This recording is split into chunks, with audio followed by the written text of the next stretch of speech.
Ang pinatahi nga pala 'to ng nanay ko kasi gagamitin niya raw. Medyo bumubuka na, ayan medyo bumubuka yung gilid tsaka natanggal na yung pinaka ayun yung parang ano, basta yun natanggal. Ayun nga ikakabit lang naman.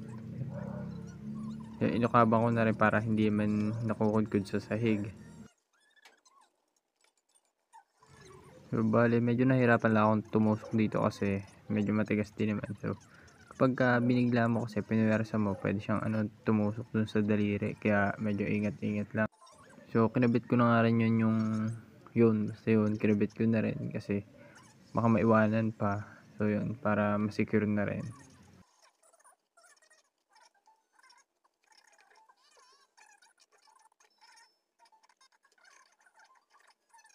Bale dito sa pinakahuli dun sa pinaka last na tusok is dodoblehin natin yung lusot nung panahin natin para kumbaga secure na mas lock na.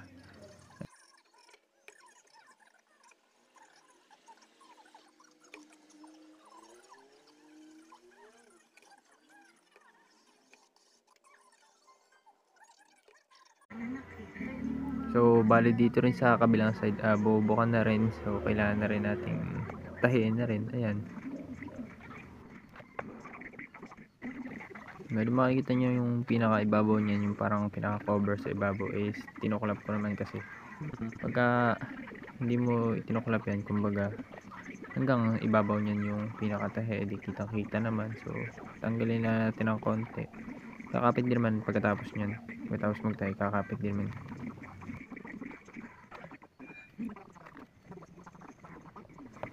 So pagkatapos nito, edi yung ano kapares naman yung tatahin ko.